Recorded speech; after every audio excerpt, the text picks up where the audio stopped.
La cérémonie de remise d'attestation de fin de formation de la langue nationale du Tamari qui s'est tenue le vendredi 30 mai 2025 au centre Saint-Paul de Natchitengou marque une étape significative dans la valorisation des langues nationales et dans le renforcement des capacités linguistiques de la communauté locale. Cette initiative a été organisée par la commission liturgique du Tamari du diocèse de Natchitengou en collaboration avec la commission nationale linguistique du Tamari. Depuis un an,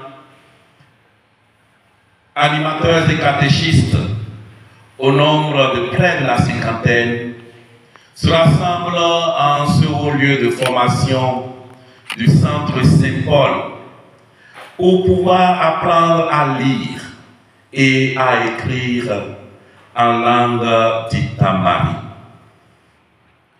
Nous le savons bien, nous sommes à l'ère du numérique, mais toute base du numérique ne peut partir que de l'écriture et donc aussi de la lecture.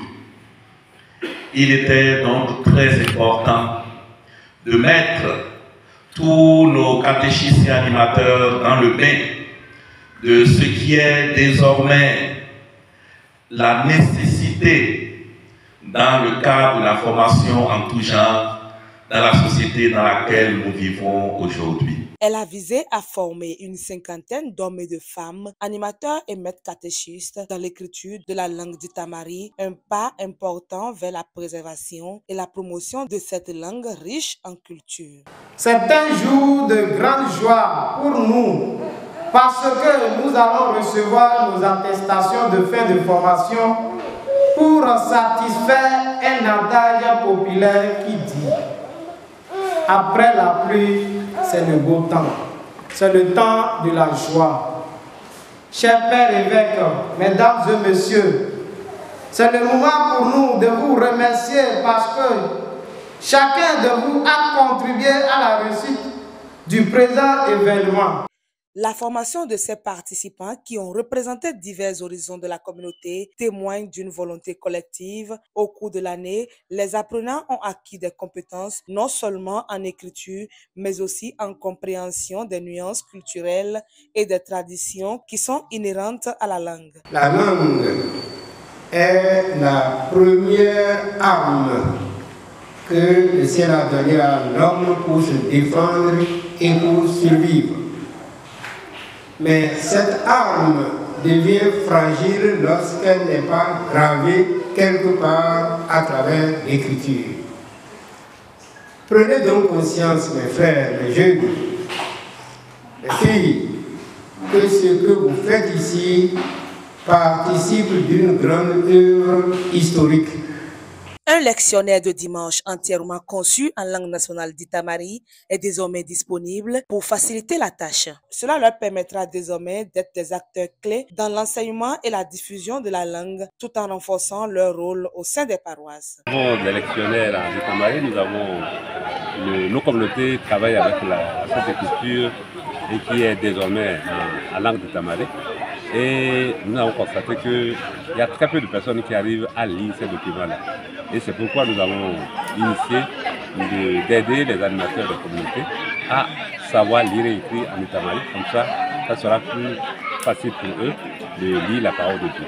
C'est d'assurer les lectures qui reviennent aux laïcs et peut-être aussi la lecture de l'évangile quand le prêtre n'est pas capable de lire l'évangile.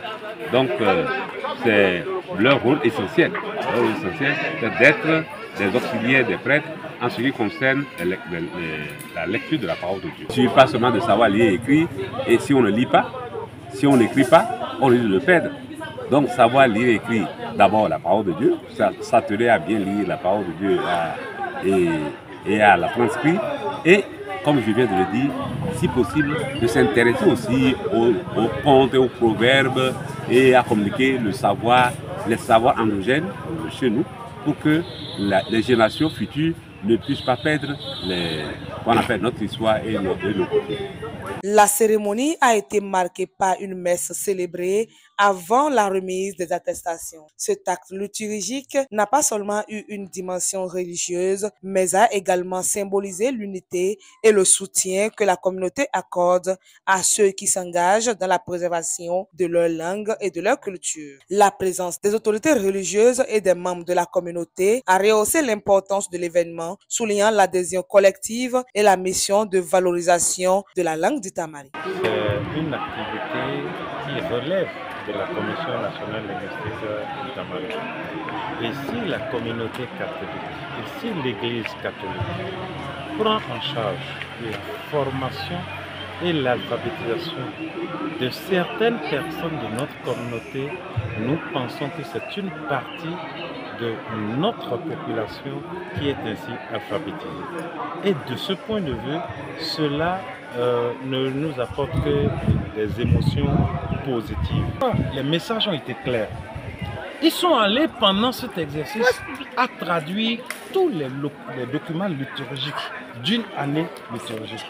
Donc de ce point de vue, la diffusion de ces documents, la maîtrise de ces documents est une avancée énorme parce que du point de vue religieux et du point de vue spirituel, cela change les hommes.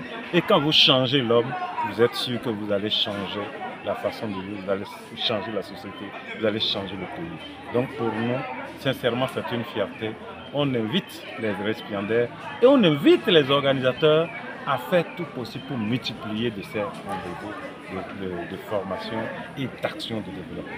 En formant des locuteurs compétents, la commission liturgique du Tamari et la commission nationale de linguistique du Tamari proposent une solution durable pour l'avenir de la langue du Tamari en encourageant l'utilisation de celle-ci dans les sphères publiques et privées.